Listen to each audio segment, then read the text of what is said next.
সম্মানিত মুসলিয়ানে কেরাম, সর্বোপরি শুকরিয়া আদায় করি সেই মুনিবের দরবারে যে মুনিব আমাকে এবং আপনাদের সবাইকে আল্লাহ তাআলার মহব্বতে, আল্লাহ তাআলার রাজামন্দির জন্য, নবী পাককে এবং আল্লাহকে সন্তুষ্টি করার জন্য আগে আগে আসার তৌফিক দান করেছেন। সেই মুনিবের দরবারে আল্লাহ তাআলা দেওয়া জবানে মহব্বতে শুকরিয়া দান বলি আলহামদুলিল্লাহ। লক্ষ কোটি দুরূদ ও সালাম হযরত মুহাম্মদুর রাসূলুল্লাহ সাল্লাল্লাহু আলাইহি ওয়াসাল্লামের উপর। ধারাবাহিক আলোচনা হিসেবে আমরা শুনে আসছিলাম যে আমাদের জীবনে, মানব জীবনে বরকত আসতে হলে 10টি কর্মসূচি। এর ভিতরে গত সপ্তাহে শেষের দিকে একটি বাকি ছিল, তা হলো সবচেয়ে বেশি যে জিনিসটা আমাদের জীবনে বরকত এনে দিবে তা হলো নামাজ। ওই নামাজ সম্পর্কে সংক্ষিপ্ত কিছু আলোচনা করব ইনশাআল্লাহ। সেই দিকে লক্ষ্য করে আমি আপনাদের সামনে সূরাতুল বাকারার প্রাথমিক দুটো আয়াত তেলাওয়াত করেছি। পবিত্র কোরআনুল কারীমের 114টি সূরার ভিতরে সবচেয়ে সর্ববৃহৎ সূরা হলো সূরাতুল বাকারা। পবিত্র কোরআনুল কারীমের সূরাগুলো সাধারণত দুই ভাগে বিভক্ত, মাক্কি সূরা, মাদানী সূরা। অর্থাৎ যেগুলো নবীজি হিজরত করার পূর্বে মক্কায় নাজিল হয়েছে এগুলোকে বলা হয় মাক্কিয়া, যেগুলো হিজরতের পরে নাজিল হয়েছে মদিনায় এগুলোকে বলা হয় মাদানিয়া। এই কারণে যারা মদিনায় পড়াশোনা করে তাদেরকে কি বলা হয়? মাদানী। যে আবু বকর আল মাদানী। যারা মিশরে পড়াশোনা করে, আল আজহারে পড়াশোনা করে, সাদিকুর রহমান আল আজহারি ইত্যাদি এরকম নাম। এই দিকে লক্ষ্য করে কোরআনের সূরাগুলো এভাবে এই আয়াতগুলোকে মাক্কি আয়াত বলা হয়, ওগুলোকে আয়াতে মাদানিয়া, মাদানী আয়াত বলা হয়। তো সূরাতুল বাকারা এটা হলো মদিনায় নাজিল হয়েছে। আর মাক্কি সূরা বলেন, মাদানী সূরা বলেন, এগুলো আপনি কখন বুঝতে পারবেন যে এটা কি মক্কায় নাজিল হয়েছে না মদিনায়, তা চিনার জন্য কিছু নিদর্শন আছে। যেমন মাক্কি সূরার বৈশিষ্ট্য হলো সেখানে তাওহীদ, রিসালাত, আখিরাত এই তিনটা বিষয় নিয়ে আলোচনা করা হয়েছে। তাওহীদ, রিসালাত, আখিরাত। আর তাওহীদ, রিসালাত, আখিরাতকে সংক্ষেপে বলা হয় ঈমান। সংক্ষেপে বলা হয় কি? ঈমান। আর মাদানী সূরার বৈশিষ্ট্য হলো মদিনার সূরাগুলোতে, মদিনার আয়াতগুলোতে আল্লাহ তাআলা বিধান দিয়েছেন মুআমালাত, মুআশারাত, আখলাক এই সমস্ত বিষয় নিয়ে আলোচনা করেছেন। তাই মদিনার সূরার সারসংক্ষেপ হলো আমল। তাহলে 114টি সূরা মাক্কি এবং মাদানী সূরার সারনির্দেশ হলো দুটো, ঈমান এবং আমল। ঈমান, আমল। আর ঈমান এবং আমল যদি কারো মজবুত হয়ে যায়, দুনিয়া কি ফায়দা হবে, আখিরাতে কি ফায়দা হবে, আল্লাহ তাআলা তাও কোরআনুল কারীমে বলে দিয়েছে। ওয়া'আদাল্লাহুল্লাযীনা আমানু মিনকুম ওয়া আমিলুস সালিহাত। আল্লাহ তাআলা বলেন আমি তোমাদের নিকট ওয়াদাবদ্ধ হলাম, তোমরা যদি ঈমান এবং আমল মজবুত করে নাও, লা ইস্তাখলিফান্নাহুম, তোমাদেরকে আমি ইসলামী খেলাফত দান করব। আজ গোটা বিশ্বের 57টা মুসলিম রাষ্ট্রের ভিতরে কত কোটি কোটি মুসলমান বসবাস করে, কিন্তু কোথাও ইসলামী খেলাফত নাই। কেন? কারণ আমাদের সংখ্যা বেশি আছে, কিন্তু বিতর্কত আমার ঈমান দুর্বল, অনেকের ঈমানও দুর্বল, আমলের ভিতরেও ভেজাল, যার কারণে শুক্রবার দিনে 2 তালা 3 তালা পড়ে যায়, কিন্তু তারপরও সমাজের ভিতরে পরিবর্তন আসে না। কারণ ঈমান আমল আমরা করি ঠিক, কিন্তু আমরা আদায় করার জন্য দুর্বলতা অবলম্বন করি। যদি ঈমান আমল মজবুত করে না, আমাদেরকে আল্লাহ তাআলা ইসলামী খেলাফত দিবেন। এবার আসুন আখিরাতে কি ফায়দা। আল্লাহ তাআলা বলেন ইন্নাল্লাযীনা আমানু ওয়া আমিলুস সালিহাত কানাত লাহুম জান্নাতুল ফিরদাউসি নুজুলা। তোমরা যখন ঈমান এবং আমল মজবুত করে নিবা, তোমাদেরকে আখিরাতে জান্নাতের শ্রেষ্ঠ জান্নাত জান্নাতুল ফিরদাউস দেওয়া হবে। পক্ষান্তরে নবীজি ভিন্ন হাদিসে বলেন, তোমরা যখন আল্লাহ তাআলার কাছে জান্নাত চাইবা, তখন ছোটটা চাইবা কেন, বড়টা চাও, অর্থাৎ জান্নাতুল ফিরদাউস চাও। আল্লাহুম্মা ইন্নী আসআলুকা জান্নাতাল ফিরদাউস। এইভাবে মাক্কি সূরার কথা বললাম, মাদানী সূরার কথা বললাম। সূরাতুল বাকারাটা নাজিল হয়েছে মদিনায়। এই সূরাতুল বাকারার ভিতরে আয়াতের সংখ্যা হলো 286টি আয়াত। সূরাতুল বাকারা সম্পর্কে নবীজি বলেন, লা তাজআলু বুয়ুতাকুম মাকাবিরা, তোমরা তোমাদের ঘরটাকে গুরুস্থান বানিয়ে রেখো না, বরং ঘরের ভিতরে কোরআন তেলাওয়াত না করলে আমার কায়েস থাকতে পারে, বিভিন্ন দামি দামি আসবাবপত্র থাকতে পারে, কিন্তু নবীজির ঘোষণা অনুযায়ী একটা গুরুস্থান। আগের দিনে আমাদের মা বোনেরা তারা কুড়ে ঘরে বসবাস করত, কিন্তু তাদের তাকের উপরে কোরআন ছিল, রেহালার উপর তারা কোরআন রেখে পড়তো, বালিশের উপর কোরআন রেখে পড়তো। আজ আমার বালিশ দামি কিন্তু কোরআন নাই, তাদের বালিশ ছিল সবচেয়ে নরমাল কিন্তু কোরআন ছিল, যার কারণে তারা ইটের মতো শক্ত বালিশে ঘুম পারলেও শান্তি পেত। আজ আমি আরামে ঘুমাই, তারপরে ঘুম নাই, তারপরে খেতে হয় ট্যাবলেট। কেন শান্তি নাই? কারণ আমরা ঘরটাকে গুরুস্থান বানিয়ে রেখেছি। তাহলে এখন নিয়ম কি? আমি তো কোরআন পড়তে পারি না। যদি আপনি কোরআন পড়তে না পারেন, ঘরটাকে যদি আপনি গুরুস্থান না বানাইতে চান, আপনার ঘরে টিভি আছে, আপনার ঘরে স্মার্টফোন আছে, অতএব আপনি মোবাইল থেকে কোরআনের তেলাওয়াত চালু করে দেন। প্রশ্ন, যদি ঘরের ভিতরে কোরআন তেলাওয়াত চালু করা হয়, আমি যদি বিভিন্ন কাজের ভিতরে লিপ্ত থাকি, তাহলে আমার গুনাহ হবে কিনা? এর সমাধান আমরা কোরআনের ভিতরে খুঁজে পাই। আল্লাহ তাআলা বলেন, ওয়া ইযা কুরিআল কুরআনু ফাসতামিউ লাহু ওয়া আনসিতু লাআল্লাকুম তুরহামুন। যখন তোমাদের সামনে কোরআন পড়া হয়, যে কোনো মাধ্যমে হোক, আপনি পড়েন বা আমি পড়ি বা রেডিও পড়ুক বা টিভি পড়ুক, যে কোনো সিস্টেমে যখন কোরআন পড়া হবে, ফাসতামিউ লাহু ওয়া আনসিতু, তখন দুটো শর্তের বিনিময়ে শুনতে হবে। এই চক্ষু বাহ্যিক কান দ্বারাও শুনতে হবে, অন্তর্গত কান দ্বারাও শুনতে হবে, কোনো সাউন্ড করা যাবে না। আপনি যদি মনে করেন না আমার ঘর এখন কোনো কাজে কেউ লিপ্ত নাই, সবাই অবসর, অতএব আমি কোরআন তেলাওয়াত চালু করে দিতে পারি। আর যদি আমি কোরআন তেলাওয়াত চালু করে দিলাম, এমন কাজে আমি মনোযোগ হয়ে গেলাম, ওই দিন তেলাওয়াত চলতেছে, আমি ভুলে গেলাম, জোরে জোরে চিল্লাচ্ছি, তাহলে আমার গুনাহ হবে। তাহলে বোঝা গেল মোবাইল থেকে, টিভি থেকে তেলাওয়াত শোনা একটা দোষের কিছু না, শুনতে হবে, কারণ আমরা তো পড়তে পারি না। তবে শুনবো যখন, তখন বাচ্চাদেরকে বলবো, স্ত্রীদেরকে বলবো, যতক্ষণ কোরআন তেলাওয়াত চলবে ততক্ষণ জোরে সাউন্ড করবা না, ব্যক্তিগত কাজ করবা, কিন্তু মনোযোগ থাকবে কোরআনের দিকে। তাহলে আমাদের ঘর গুরুস্থান হবে না। পাশাপাশি আরেকটা প্রশ্ন রেখে যায়, এখন তো আমরা কোরআন গাড়ি নিয়ে চলতে পারি না, যদিও সৌদি আরবে, আরব আমিরাতে এখনো কিছু প্রচলন আছে, ড্রাইভাররা তারা কোরআন পড়ে অবসর সময়, যদিও বাংলাদেশে এখন একটা সচরাচর হয় না, হওয়া উচিত। তারপর আমাদের এখন সহজ, সবাই টাচ মোবাইল ফোন ব্যবহার করে, সেখানে কোরআন ডাউনলোড দিয়ে রাখতে পারেন। যদি এই প্রশ্নটা করা হয়, ডাউনলোড দেওয়ার সাথে সাথে আরেকটা প্রশ্ন চলে আসে, তাহলে কি কোরআনের পৃষ্ঠা স্ক্যান টাচ যেটাকে বলা হয়, ওযুবিহীন অবস্থায় ধরা যাবে কিনা?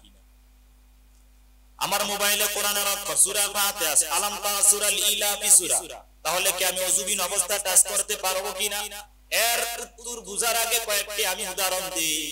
আমার মেমোরির ভিতরে যদি কোরআন থাকে, আমি ওই মেমোরিটাকে পকেটে নিয়ে টয়লেটে যেতে পারবো কিনা? মোবাইলের ভিতরে কোরআন আছে, আমি প্রয়োজনে টয়লেটে গেলাম, যাওয়া যাবে কিনা? যাই, আমিও যাই, আপনিও যান। অর্থাৎ এটাই বোঝানো উদ্দেশ্য যে কোরআন যদি কোনো জিনিসের সাথে সংরক্ষণ থাকে, একটা বাক্সের ভিতরে যদি কোরআন থাকে, ওই বাক্সের উপরে যখন বিভিন্ন এমদাদিয়া লাইব্রেরি বলেন, যখন তারা নামায়, তখন অনেকের ওযু থাকে না, গুনাহ হবে না। অর্থাৎ একটা বাক্সের ভিতরে আবদ্ধ। ঠিক তেমনি ভাবে কোরআনের ভিতরে যখন মোবাইলের ভিতরে কোরআন থাকে, এটা একটা বাক্স, বাক্সের ভিতরে আপনার কোরআনটা আবদ্ধ আছে, যদিও এটা টাচ, কিন্তু এটা কেমন যেন মেমোরি সিস্টেমে। অতএব আপনি একান্ত প্রয়োজন বশত, জরুরি কারণে আপনি ওযুবিহীন অবস্থায় এখানে টাচ করতে পারবেন, পৃষ্ঠা উল্টাইতে পারবেন। তবে হ্যাঁ, এটা যেহেতু কোরআন, এটা যেহেতু আল্লাহ তাআলার কালাম, এভাবে করতে করতে অনেক সময় ইহানাত চলে আসবে, দুর্বলতা চলে আসবে। ওই দৃষ্টিকোণ থেকে সব সময় করা যাবে না। একান্ত ঠেকায় পড়লে যেহেতু একটা সূরত আছে, ধরা যাবে, তাই ধরবেন। আর বাকি সব সময় চেষ্টা করবেন যে কোনো মূল্যে হোক, আমি মোবাইলে পড়ি বা যে কোনো ভাবে পড়ি, কোরআনটাকে ওযুবিহীন অবস্থায় ধরব না, ওযুর সাথে ধরব।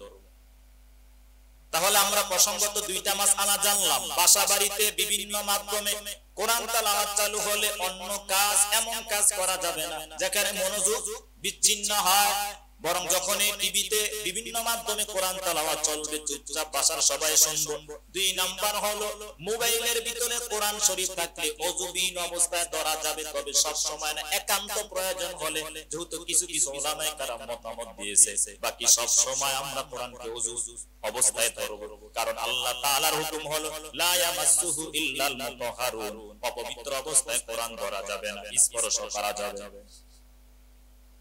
তো নবীজি বলেন লা তাজআলু বুয়ুতাকুম মাকাবির, তোমরা ঘরটাকে গুরুস্থান বানিয়ে রেখো না, যে ঘরের ভিতরে দূরে শয়তান থাকে, অর্থাৎ মানে দূরত্বে শয়তান থাকে। আর এই সূরাতুল বাকারার সবচেয়ে ফজিলতপূর্ণ আয়াত হলো, আমিও জানি আপনিও জানেন, আয়াতুল কুরসি।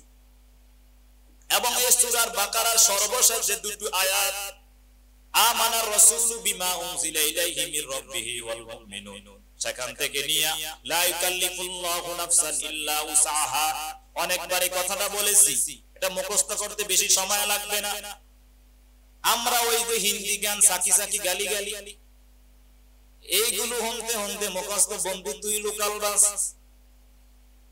এগুলো আমি মুখস্থ করে নেই, আপনি মুখস্থ করেন, শুনতে শুনতে মুখস্থ হয়ে যায়। আপনি আয়াতুল কুরসি এত 1 বছর গেল, আপনি কেন মুখস্থ করেন না এখন? তাহলে বোঝা গেল আমরা শুনি ঠিক, করি ঠিক, কিন্তু শিখার আগ্রহ নাই, আন্তরিকতা নাই। তাই অনুরোধ করব আয়াতুল কুরসি এবং সূরাতুল বাকারার শেষের দুটো আয়াত আমানার রাসূল থেকে নিয়া ওয়াফু আন্না ওয়াগফির লানা, এই দুটো আয়াত মুখস্থ করলে নবীজি বলেন সূরাতুল বাকারার শেষের দুটো আয়াত যে ঘরের ভিতরে তেলাওয়াত করা হবে তার কোনো সিকিউরিটি গার্ডের দরকার হবে না, বরং যে ঘরে তেলাওয়াত করা হবে ওই ঘরে আল্লাহ তাআলার পক্ষ থেকে সিকিউরিটি 2 জন ফেরেশতা গার্ড থাকে। এই হলো সূরাতুল বাকারার কথা বললাম। এবার আমরা একটু শুরুর দিকে যাই। আল্লাহ তাআলা শুরুতে বলেন আলিফ লাম মিম। আলিফ লাম মিম এটা হলো এই যে বর্ণমালা বলি আমরা, ছোটকালে শিখেছি আলিফ বা তা সা, এরকম একটা অক্ষর আলিফ। আলিফ লাম মিম, আলিফের কোনো অর্থ নাই, বায়ের কোনো অর্থ নাই, তাহলে আল্লাহ তাআলা কেন এই সূরাটা এনেছেন, আলিফ লাম মিম এনেছেন? এগুলোকে আরবিতে বলা হয় হুরুফে মুকাত্তাআত, হরফের বহুবচন হলো হুরুফ। কতউন মানে কর্তন করা, আর কতউনের বহুবচন হলো মুকাত্তাআত। হুরুফে মুকাত্তাআত মানে বিক্ষিপ্ত বর্ণমালা, এগুলোর কোনো নিজস্ব অর্থ নাই, এগুলোকে বলা হয় আয়াতে মুতাশাবিহাত, সাদৃশ্যপূর্ণ আয়াত। পবিত্র কোরআনের আয়াতগুলো দুই ভাগে বিভক্ত, আয়াতে মুহকামাত বিধিবিধানের আয়াত, আরেক প্রকার আয়াত হলো আয়াতে মুতাশাবিহাত, সাদৃশ্যপূর্ণ আয়াত। আল্লাহ তাআলার হাত কেমন, আল্লাহ তাআলার আরশটা কেমন, কত বড় এটা, এগুলো হলো সাদৃশ্যপূর্ণ আয়াত। ওয়াসিআ কুরসিয়ুহুস সামাওয়াতি ওয়াল আরদ, আয়াতে মুতাশাবিহাত। নবীজি বলেন তোমরা আয়াতে মুহকামাতের পিছনে দৌড়াও, নামাজের পিছনে, যাকাতের পিছনে, তবে সাবধান আল্লাহর হাত কেমন, আরশ কেমন এগুলো নিয়ে জিজ্ঞাসা করিও না।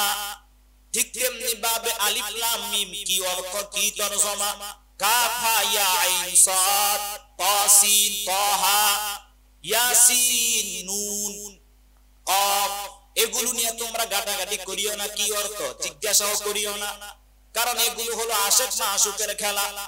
অর্থাৎ আল্লাহ তাআলা নবীজির সাথে এমন পাসওয়ার্ডে কথা বলেছে যে পাসওয়ার্ড পৃথিবীর কেউ জানে না। ছেলে যখন প্রেম করে তখন প্রেমিকার নাম্বারে সেভ করেছে ব্যাটারি লো, যখন প্রেমিকা কল দেয় তখন বাবা মনে করছে ব্যাটারিটা লো, যেহেতু চার্জে ঢুকাই, মূলত ব্যাটারি লো না, চার্জ একদম 100% আছে, কিন্তু এখানে এমন একটা গোপন পাসওয়ার্ড নাম ব্যবহার করেছে, এটা বাবাও জানে না। মেয়ের নাম, প্রেমিকার নাম যদি সাদিয়া হয় তাহলে নাম সেভ রাখে সাইদুল ভাই। এই যে পাসওয়ার্ড, এটা তো নাপাক প্রেম। আল্লাহ তাআলা নবীজিকে মহব্বত করে সৃষ্টি করেছেন, এটা হলো খাঁটি প্রেম।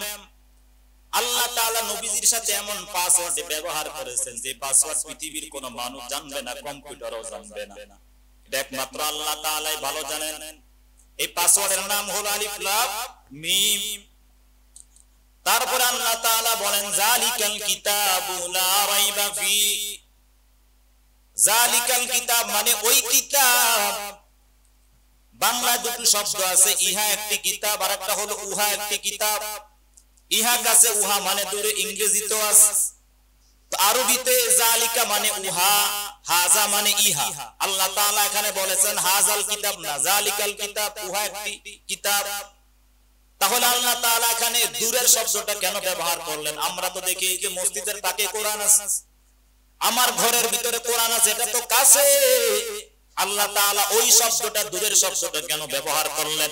আল্লাহ তাআলা এটাই বললেন যে এই যে কোরআনের ভলিউম, এটা হলো একটা ফর্মালিটি। পৃথিবীর সব দুশমন যদি কোরআনের ভলিউম গুলো জ্বালায়া দেয়, ওই যে কোরআনের আসল ঘর লাউহে মাহফুজ, বাল হুয়া কুরআনুম মাজিদ ফি লাউহিম মাহফুজ, সেখান থেকে কেউ সরাতে পারবে না। ব্রিটিশরা তো কোরআনগুলো যখন সমুদ্রের ভিতরে ফেলে দিল, কোরআনের কালির কারণে সমুদ্র পানি শুদ্ধ কালো হয়ে গেল, তারপরে তো কোরআন পুরে যায় নাই। উল্টা আর বাংলাদেশে এখন দিন দিন যত ছোট মানুষ দিন দিন হাফেজ হচ্ছে বেশি। তাহলে আল্লাহ তাআলা এটাই বুঝাতে চাচ্ছেন, জালিকাল কিতাব মানে ওই কিতাব, অর্থাৎ কোরআনের মর্যাদা আল্লাহ তাআলা বুঝাইতে চান। এটা হলো ভলিউম, মূলত কোরআনের আসল ছবি কার কাছে? আল্লাহ তাআলার কাছে। তারপর আল্লাহ তাআলা বলেন লা রাইবা ফি, এই কোরআনের ভিতরে কোনো ভুল নাই, ভুলের কোনো সন্দেহ নাই। আমি আপনি সন্দেহ করি না, কিন্তু বিধর্মীরা কিন্তু ঠিকই সন্দেহ করে যে কোনো ভাবে কোরআনটাকে হেনস্থা করা যায় কিনা। মক্কার কুরাইশরা নবীজির কাছে বলে মুহাম্মদ তো আমাদের সাথেই চলাফেরা করে, ওয়াকালু মা লিহাযার রাসূল ইয়াকুলুত তাআম ওয়া ইয়ামশি ফিল আসওয়াক, আমাদের হাতে বাজারে যায়, আমাদের সাথে খানাপিনা করে, সে আবার এমন কোরআন বললো যেটাকে মানতে হবে। আল্লাহ তাআলা বললেন তাহলে তোমাদেরকে প্রথম চ্যালেঞ্জ দেই, কুল্লা ইনজিতামাতিল জিন্নু ওয়াল ইনসু আলা আইয়াতু বিমিসলি হাযাল কুরআন, এই কোরআনের মতো একটা কোরআন বানিয়ে আনো। প্রথম চ্যালেঞ্জে তারা ফেল হয়ে গেল। দ্বিতীয় চ্যালেঞ্জ আরো সহজ করে দিলেন, কুল ফাতু বিআশরি সুওয়ারিম মিসলি, 10টা সূরা নিয়ে আসো। দ্বিতীয় চ্যালেঞ্জে তারা ফেল হয়ে গেল। তৃতীয় চ্যালেঞ্জ দিলেন ওয়া ইন কুনতুম ফি রাইবিম মিম্মা নাযালনা আলা আবদিনা, তোমরা যদি সন্দেহ করা তাহলে একটা সূরা নিয়ে আসো। কমপক্ষে সূরার মান হবে সূরা কাউসার, ইন্না আতাইনাকাল কাউসার। ওরা দীর্ঘ কয়েক মাস পরে সূরা নিয়ে আসলো, ইন্না আতাইনাকাল কাউসারের জায়গায় লেগেছে ইন্না আতাইনাকাল আতাক। ইন্না আতাইনাকাল আতাক মানে অর্থ হলো, হে নবী আপনাকে আমি দান করলাম একটা পেঁচা, হুতুম পেঁচা। অথচ হুতুম পেঁচা কি? এটা তো একজন বলেছেন, বরবাদে গুলিস্তা কে লিয়ে কি উল্লু কাফি है, गुलिस्ता के हर साथ में उल्लू बैठे फिर अंजाम गुलिस्ता किया हो। ফুল বাগানকে ধ্বংস করার জন্য একটা হুতুম পেঁচা যথেষ্ট। হুতুম পেঁচা বসে গেছে বাগানের প্রত্যেক ডালে ডালে, ফুল বাগানের অবস্থা কি হবে আল্লাহই জানে। ওই হলো হুতুম পেঁচা, ইন্না আতাইনা কাল আকাক। ওদের মাথা যেমন, ওদের সূরাও তো লা রাইবা ফি, এই কোরআনের ভিতরে কোনো ভুল নাই। তারপর আল্লাহ তাআলা বলেন হুদাল লিল মুত্তাকিন, আমি এই কোরআনটা মুত্তাকিনদের জন্য হেদায়েতের পাথর বানাইলাম। প্রশ্ন, হুজুর আপনারা বলেন এই কোরআন হলো সবার, এত চির অম্লান চির মুক্তির ডাক, এই যে মুহাবানী খোদারি কালামে পাক, এই বাণী সকলের নয় শুধু মুমিনের, যারাই চলবে মেনে ফল পাবে কোরআনের, একথা আপনি বলেন। কিন্তু আল্লাহ তাআলা সূরাতুল বাকারার শুরুতে বললেন এই কোরআনটা হলো মুত্তাকিনদের। তার মানে কি? অর্থাৎ আল্লাহ তাআলা জবাব আগেই দিয়েছেন হুদাল লিন্নাস, কোরআনটা সবার। কিন্তু কোরআন সবার হলো, এটা সবাই কোরআন মানবে না, তাসলিমা মানবে না, বুঝ মানবে না, তারাও মানুষ, কিন্তু মানবে কারা? হুদাল লিল মুত্তাকিন। তাই আমি সূরাতুল বাকারার শুরুতেই দিয়ে দিলাম কোরআন সবার হলো, সবাই মানবে না, মানবে মুত্তাকিনরা। তাই মুত্তাকিনদের জন্য হেদায়েতের পাথর। এখন আল্লাহ তাআলা মুত্তাকিনদের পরিচয় দিতে গিয়ে বলেন আল্লাযীনা ইউমিনুনা বিল গায়ব, মুত্তাকিনদের এক নাম্বার পরিচয় হলো যে তারা গায়বের প্রতি ঈমান আনবে, অদৃশ্য জিনিসের প্রতি ঈমান আনবে। চোখে যা আমরা দেখি, আমাদের জেহেনে যা ধরে, এটা হলো আমরা গায়েব মানি না, প্রকাশ্য ধরি। কিন্তু কবরে কি হবে, হাসরে কি হবে, ভবিষ্যতে কি হবে, এই গায়েবের অদৃশ্যের খবর একমাত্র জানেন কে? প্রশ্ন হয় তাহলে গণক বিভিন্ন মাধ্যমে হাতের রেখা জেনে তারা যে আমাদের ভবিষ্যৎ নির্ধারণ করে, এটা হলো একটা বড় ফাতরামি একটা কাজ। যে গণকের কাছে আপনি হাত দেখাচ্ছেন, ওই গণক যখন চেম্বারে যাবে, গুলিস্তান মাজারে চেম্বারে যাওয়ার আগে আপনি চিরাং রোডে গিয়ে আদমজি বাসে ওঠার আগে তাকে একটা কষা একটা থাপ্পড় দিবেন। যদি বলে থাপ্পড় দিছেন কেন, বলে আমি থাপ্পড় দিছি। তুমি যদি গণক হয়ে থাকো, তুমি কি গতকাল জানলা না যে এখানে আসলে একটা থাপ্পড় খাইবা? তুমি নিজের ভাগ্য নিজে নির্ধারণ করতে পারো না, আমার ভাগ্য কসু নির্ধারণ করবা? নবীজি বলেন যে যারা গণকের কাছে যাবে, মান আতা আররাফা লাম ইকবাল সালাতা 40 ইয়াওমা, যারা গণকের কাছে একবার জিজ্ঞাসা করবে, তাদের সামনে দাঁড়াবে, নবীজি বলেন 40 দিনের নামাজ তার কবুল হবে না। কারণ তার বিশ্বাসটা আল্লাহর দিকে না গণকের দিকে। আমরা ওযু ভাঙ্গার কারণ জানি, নামাজ ভাঙ্গার কারণ জানি, রোজা ভাঙ্গার কারণ জানি, কিন্তু ঈমান কি কি কারণে নষ্ট হয়ে যায় আমরা অনেকেই জানি না। অথচ যেই গণকের কাছে গেছে সে কিন্তু যোহরের নামাজ একটু পরে এসে পড়বে, জুমার নামাজ পড়বে, কিন্তু অথচ সে বৃহস্পতিবারে বুধবারে সে কিন্তু গণকের কাছে গিয়ে তার ঈমানটা নষ্ট করে দিয়েছে। ঈমান ভাঙ্গার কিছু কারণ আছে, বলেন এই প্রসঙ্গত বিষয়। ঈমান ভাঙ্গার এক নাম্বার বড় কারণ হলো কেউ যদি শিরক কাজ করে তার ঈমান ভেঙে যাবে। বড় শিরকের একটা উদাহরণ দেই। সন্তান চাবো আল্লাহ তাআলার কাছে, কেউ যদি মাজারে বা বিভিন্ন পীরের কাছে বা আলেমের কাছে গিয়া সন্তান মান্নত করে, সাথে সাথে তার ঈমান শেষ। শপথ করব আল্লাহ তাআলার নামে, যদি আমি শপথ করি আমার ছেলের নামে, স্ত্রীর নামে, বিভিন্ন ব্যক্তির নামে, গাছের নামে, ঈমান দুর্বলতা চলে আসে। তারপর ঈমান ভাঙবার 2 নাম্বার বড় কারণ হলো কুফরি। এটা মুখেও বলতে পারি, কাজে কর্ম আমরা বাস্তবায়ন করতে পারি। বড় ধরনের কুফরি করলে তার ঈমান নষ্ট হয়ে যাবে। 3 নাম্বার ঈমান ভাঙবার কারণ হলো বড় ধরনের নিফাক। বড় ধরনের নিফাকের সহজ ব্যাখ্যা হলো উপরে ফিটফাট ভিতরে সদরঘাট। মূলত সে নামাজও পছন্দ করে না, কিচ্ছু পছন্দ করে না। সমাজ মাইসে কি কইব, এই যে মাইসে কি কইব এই ভয়ে যারা নামাজ পড়ে, বা নির্বাচনের আগে যদি নামাজ না পড়ি মানুষ আমাকে ভোট দিবে না, টুপিও মাথায় নাই, আশপাশে জানা দেখে কোনো টুপি আছে কিনা, সাথে সাথে টুপিটা নিয়ে দাঁড়ায়, এটা হলো মৌসুমী নামাজ। যারা এই সমস্ত মানুষকে দেখানোর জন্য এই সমস্ত কাজ করবে তাদের ঈমান ভেঙে যাবে। ঈমান ভাঙার 4 নাম্বার কারণ হলো যদি মুশরিককে মুশরিক না মনে করে, কাফেরকে কাফের না মনে করে, তার ঈমান ভেঙে যাবে। কাদিয়ানীরা কাফের, তাদেরকে কাফের মনে না করলে তার ঈমান ভেঙে যাবে। তাকে যারা সাপোর্ট করবে তারও ঈমান ভেঙে যাবে। 6 নাম্বার ঈমান ভাঙার কারণ হলো কেউ যদি মুশরিক বা কাফেরকে সহযোগিতা করে মুসলমানদেরকে ধ্বংস করার জন্য, তার ঈমান ভেঙে যাবে। আজ আপনি সামাজিকভাবে, ব্যক্তিগতভাবে, রাষ্ট্রীয়ভাবে, আন্তর্জাতিকভাবে সব জায়গায় মুসলমানকে কিভাবে ধ্বংস করা যায়, কাশ্মীর কিভাবে ধ্বংস করা যায়, সিরিয়া কিভাবে ধ্বংস করা যায়, আফগান কিভাবে ধ্বংস করা যায়, সবাই এখন ওই যে আমেরিকা, বিভিন্ন যুক্তরাষ্ট্রকে, তাদেরকে মুসলিম রাষ্ট্রগুলো অস্ত্র দ্বারা তাদেরকে সহযোগিতা করে। একটা মুসলিম রাষ্ট্রের ঈমান থাকবে না যদি মুসলমানদেরকে ধ্বংস করার নিয়ম থাকে। এটা হলো আমার কথা না, এটা ফতুয়ার স্পষ্ট ফতুয়া আছে, আমি ফতুয়া আলমগীর, এগুলো স্পষ্ট ব্যাখ্যা আছে। ঈমান ভাঙার 10টা কারণ এভাবে বড় বড়। এই কারণে আমি বারবার বলি, ওযু ভাঙার কারণ জানি, নামাজ ভাঙার কারণ জানি, ঈমান ভাঙার কারণ বর্তমানে জানা ফরজ আইন, জানতে হবে। তারপরে আল্লাহ তাআলা বলেন ঈমানের দাবি কি হবে, ওয়া ইউকিমুনাস সালাহ। ঈমানের 1 নাম্বার দাবি হলে যে তারা নামাজ প্রতিষ্ঠা করবে।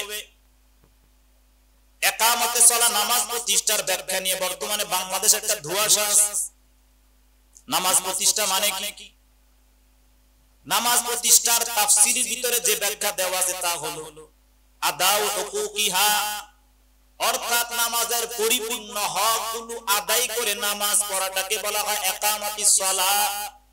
তবে হ্যাঁ, আরেকটি সামাজিক ব্যাখ্যা যেটা মানুষকে উদ্বুদ্ধ করার জন্য বলা যেতে পারে যে সমাজের ভিতরে কাপড় প্রতিষ্ঠিত থাকার কারণে চোর খুঁজে, ল্যাংটা মানুষ খুঁজে পাওয়া যায় না, ঠিক তেমনি ভাবে সমাজের ভিতরে যদি নামাজ প্রতিষ্ঠিত থাকতো বেনামাজিও খুঁজে পাওয়া যেত না।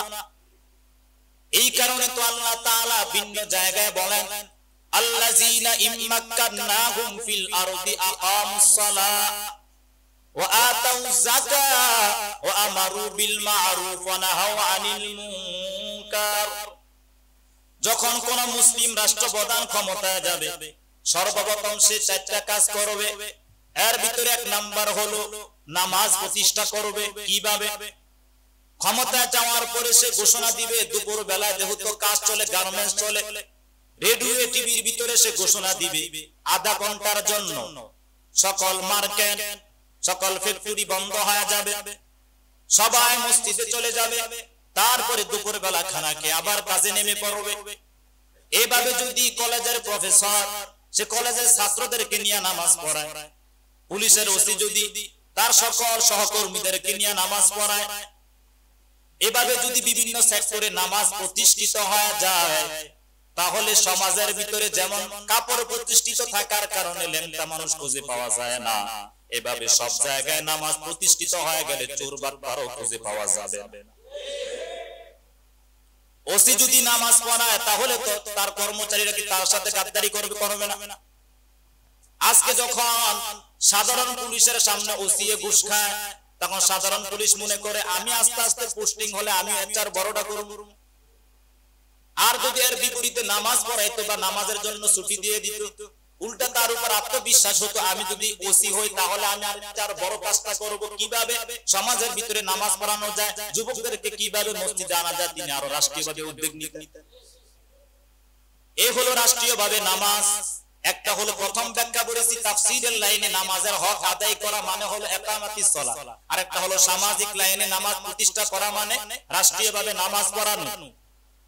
খেয়াল করে দেখেন ভারত, পাকিস্তান, বাংলাদেশ তারা আলহামদুলিল্লাহ ফজিলতের লাইনে অনেক বেশি অগ্রগামী, কিন্তু নামাজের দিকে সবচেয়ে বেশি দুর্বল। অথচ আরব আমিরাতের ভিতরে তারা মাজার, দরগা, বিভিন্ন নফল এত গুরুত্ব দেয় না, যদিও গুরুত্ব দেওয়া উচিত, কিন্তু তারা ফরজটাকে কখনো মিস করে না। তারা তাদের ভিতরে খারাপ অবশ্যই আছে, মানুষ হিসাবে খারাপ থাকতে পারে, কিন্তু তারা মনে করে নামাজ না পড়লে আমার ঈমানই থাকবে না। এই কারণে শত ব্যস্ততার মাঝে হলেও তারা কিন্তু নামাজ আদায় করে। এই কারণে তারা যখন যেই জমিনের ভিতরে সিজদাটা দেয় ওই জমিনের ভিতরে রিজিকের কোনো অভাব হয় না। বাংলাদেশে পিওর কাঁচামরিচ পাওয়া যায় না, সেখানে আরো ভালো কাঁচামরিচ পাওয়া যায়। আল্লাহর কসম করে বলি, যদি আমরাও জমিনটাকে সিজদা দ্বারা সতেজ করতে পারি, আমাদের বাংলাদেশে মাটির নিচে যেই পরিমাণ খনিজ সম্পদ আছে গোটা বিশ্বকে কাঁপানো যাবে। কিন্তু আমরা এই সতেজ জমিনকে, আমরা সুন্দর জমিনটাকে কলুষিত করে দিচ্ছি বেনামাজির দ্বারা। নামাজ তরে করলে কি অন্যায়? নবীজি বলেন মান তারাকাস সালাতা মুতাআম্মিদান ফাকাদ কাফারা। কেউ যদি ইচ্ছাকৃতভাবে স্বেচ্ছায় নামাজ ত্যাগ করে দেয় সে কাফের হয়ে গেল। শাফি, মালিকি, হাম্বলি ওই সমস্ত ইমামরা বলেন যে সে কাফের হয়ে গেছে। আবার আসরের সময় যোহর না পড়লে আসরের সময় কালেমা পড়ে আসর পড়তে হবে, যদি কালেমা না পড়ে আসর পড়ে তাহলে তার আসর হবে না। কত মারাত্মক কথা, অথচ আমরা একটা খামখেয়ালি মনে করতেছি। আবার অনেকে প্রশ্ন করি, ভাই আপনি নামাজ পড়েন না কেন? বলে কাপড়ের সমস্যা।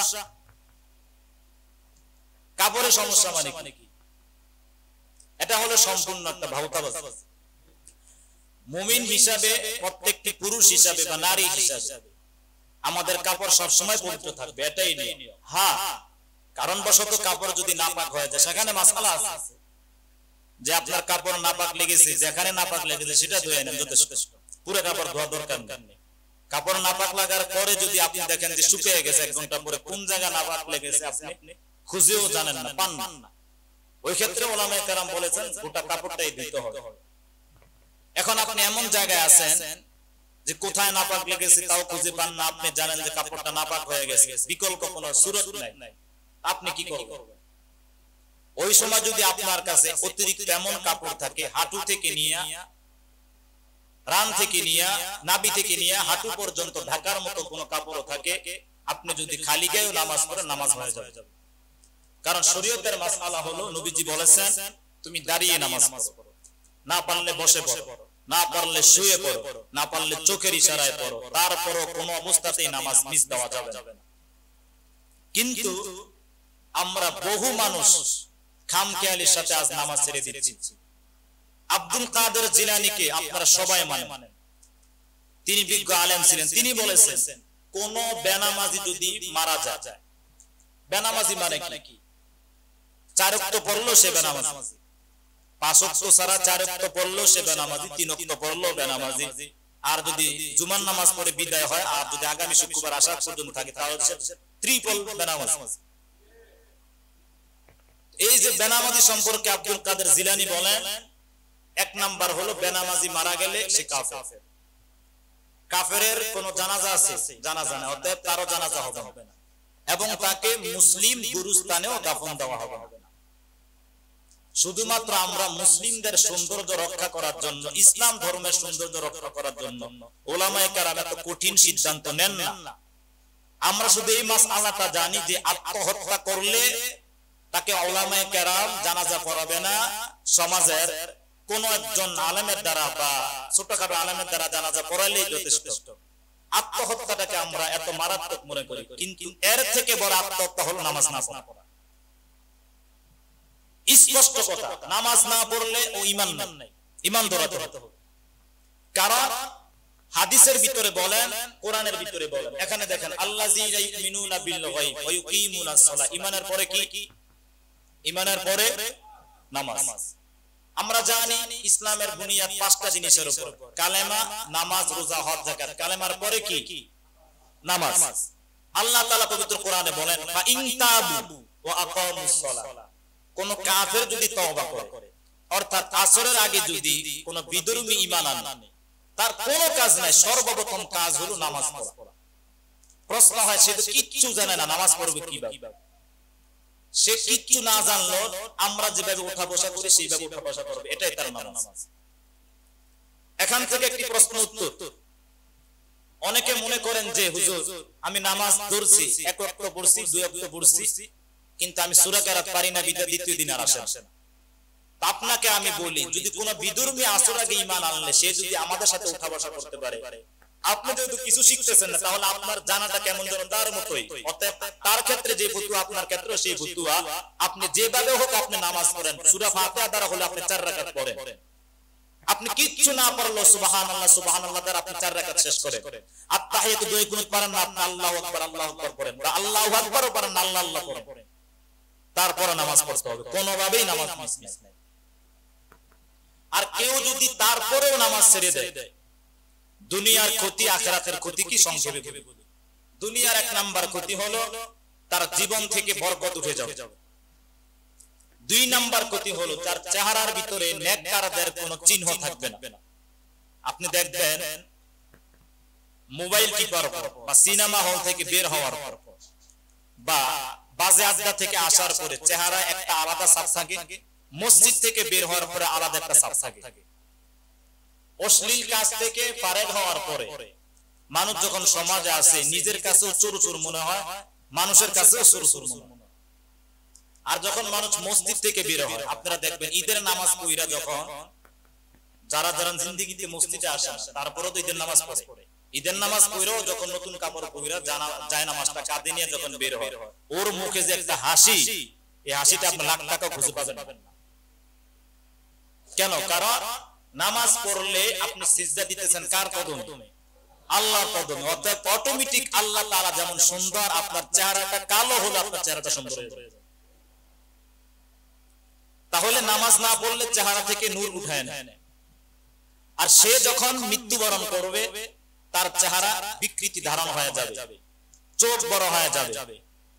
চেহারা যে সুন্দর মানুষ, কিন্তু বেনামাজি হওয়ার কারণে চেহারার দিকে দ্বিতীয়বার কেউ তাকাবে না, তাকায়া ফাম দিবে, কি ভালো মানুষ, উল্টা আর একটা ফাম। মূলত সেও গেল জীবনে মসজিদে আসস না। আমরা দেখি তো, যদি ওই সময় ইমোশন মুহূর্ত কিছু বললে তোমার রাগ করবে, হুজুর সব জায়গায় পণ্ডিতি করে। কিন্তু বহু মানুষকে দেখছি যে বেনামাজি নামাজ পড়ার পরে যাক বিদায় হয়েছে, দাফন দিছে, এলাকা কিছু কাবজা কমছে। তো বেনামাজিকে আল্লাহ ঘৃণা করে, মানুষও ঘৃণা করে। আর তাকে যখন কবরে দাফন দেওয়া হয়, আপনারা যতটুকু দেখেন 3 হাত মুহূর্তের ভিতরে এমন চাপ দেয়, এক পাজর আরেক পাজরের সাথে মিলে যায়। আর সবচেয়ে বড় অপমান হবে বেনামাজি আখিরাতে। কি অপমান হবে? ইয়াউমা ইউকশাফু আন সাকি ওয়া ইয়াদউনা ইলা সুজুদি ফালা ইস্তাতিউন। কিয়ামতের ময়দানে আল্লাহ তাআলা কুরসিতে বসা থাকবেন, সকল উম্মতদেরকে বলবেন তোমরা আমাকে সিজদা দাও। বেনামাজিরও আমাদের সাথে সাথে সিজদা দেওয়ার চেষ্টা করবে, কিন্তু তাদের ঘাট সামান্য নওয়ার পরে আর নিচের দিকে যাবে না, আটকায়া যাবে। সবাই সিজদা পড়ে যাবে, বেনামাজিরা সিজদা দিবে না। আপনারা এখানে সবাই বসে আছেন, একজন যদি দাঁড়ায় যায় সবাই তার দিকে তাকাবে কিনা? তো বেনামাজিরা যখন তাকায়া থাকবে, তখন নামাজি বান্দারা যারা সিজদায় পড়ে যাবে, নবীরাও সিজদায় পড়ে যাবে, তখন সবাই বলবে ওই যে দেখ অমুক মানুষ নামাজ পড়ে নাই, আল্লাহকে সিজদা দেয় না। আর যে সহজ হিসাবে আল্লাহকে কিয়ামতের ময়দানে সিজদা দিতে পারবে না, তার কোনো হিসাব। তাহলে আপনি দুনিয়ার শাস্তি জানলেন, কবরের শাস্তি জানলেন, আখিরাতের শাস্তি জানলেন, তারপর আপনি কেমন বলেন যে আমার ঈমান ঠিক আছে, নামাজ না পড়লো? আপনার তো ঈমানই নাই। একটা মানুষ টাকা আছে, এখন নাই, বলতে পারে যে টাকা নাই। আপনার তো ঈমানই নাই, আপনার ঈমান গেছে কোন সময়? আবার অনেকে যুক্তি দেয় যে হুজুর নামাজ পড়ে কি, সমাজের কত মানুষ হাজী সাহেব বা সমাজের দায়িত্বশীল, ওরা নামাজ পড়ার পরেও বিভিন্ন অন্যায় কাজ করে, আমি নামাজ না পড়ে বহু শান্তিতে আছি। এটা আপনার কথা না, আপনার দিলের ভিতরে যে খন্নাস নামক শয়তানটা, সেটা তার কথা। কারণ সে নামাজ পড়তেছে, তার নামাজ কবুল হওয়া না হয় আল্লাহ তাআলার কাছে।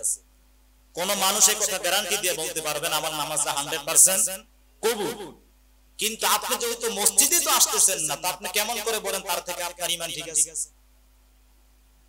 তাহলে এই সমস্ত কথা বলবেন না।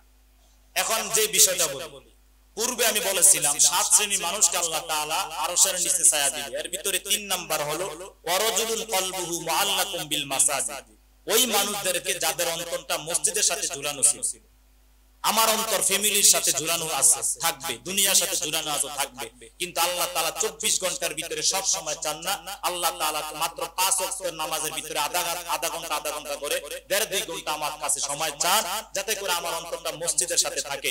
নবীজি বলেন 24 ঘন্টা দরকার নাই, 5 ওয়াক্ত নামাজ শুধু ফরজটাও হাজিরা দিলে তার এই অন্তরটা আরশ আজিমের সাথে আল্লাহ তাআলা ছায়া দান করবে। তাই অনুরোধ করি, দয়া করে আপনারা শত ব্যস্ততা থাকলেও, শত মানুষ এলাকায় ঘুরে, কোনো কাজ নাই, অনেক মুরব্বীরা কোনো কাজ নাই, ছেলে কাজ করে আলহামদুলিল্লাহ, এই মুরব্বী চায়ের দোকানে বসে আছে বা বিভিন্ন মুদি দোকানে বসে আছে, চা খেতেছে। আবার অনেকে দেখি আজান হওয়ার পরে মসজিদের পাশে বসা ছিল, আজান হওয়ার পর আস্তে আস্তে দূরে চলে যায়। একজন আলেম বলছিল যে হুজুর আমি তো শয়তান দেখার খুব ইচ্ছা। তা আলেম বলল মানুষ শয়তান দেখবে? মসজিদের পাশে যারা আজানের আগে ছিল, আজান হওয়ার পরে যারা মসজিদ থেকে চলে যায়, মসজিদের পাশ থেকে, তারা হলো মানুষ। কারণ আজান দেওয়ার সাথে সাথে নাকি শয়তান দূরে ফেলে, কুকুরের উপর প্রভাব ফেলার কারণে কুকুর চিল্লায়। আর ওই সময় তো শয়তানকে দেখো না, তাই আল্লাহ তাআলা কিছু মানুষ শয়তান ফিটিং করে দিয়েছে, যারা আজান শোনার সাথে সাথে তারা মসজিদ থেকে দূরে সরে যায়। আপনাকে আমি হ্যাঁ বুদ্ধিপূর্ণ করছি না, কেন বলতেছি বিষয়টা শুনেন। নবীজি যেহেতু বলছেন নামাজ না পড়লে ঈমান নাই, যার ঈমান নাই তার কি কোন দুনিয়ার বা আখিরাতের দৃষ্টিকোণ থেকে কোনো দাম আছে? কোনো দাম নাই। তাই অনুরোধ করছি, ভালোবাসার দৃষ্টিকোণ থেকে বলছি, মসজিদ যেহেতু আলহামদুলিল্লাহ কাছে আমাদের, যদি এই মসজিদটা না হতো তাহলে হয়তো আমরা বারমাশিল যেতাম না, আমরা বড় মসজিদে যেতাম বা আমরা স্টেট মসজিদে যেতাম। যেহেতু আমাদের পাশেই মসজিদ, আলহামদুলিল্লাহ আপনাদের জন্য আমরা আরামের ব্যবস্থা করতেছি, আরো করব, এবং আমরা চেষ্টা করতেছি গরম আসার আগে যে কোনো ভাবে হোক এসির ব্যবস্থা করতে, যদি আপনারা সাপোর্ট দেন। আমরা আপনাদের সর্বাত্মক চেষ্টা করতেছি, তারপরেও যদি আপনারা একটু আল্লাহকে সিজদা না দেন, আমরা আর কি করতে পারি? তাই অনুরোধ করব ইনশাআল্লাহ আমরা সবাই 5 ওয়াক্ত নামাজ পড়ব তো ইনশাআল্লাহ। আল্লাহ তাআলা আমাদের সবাইকে 5 ওয়াক্ত নামাজ পড়ার তৌফিক দান করুন, আমিন। আসসালামু আলাইকুম ওয়া রাহমাতুল্লাহ।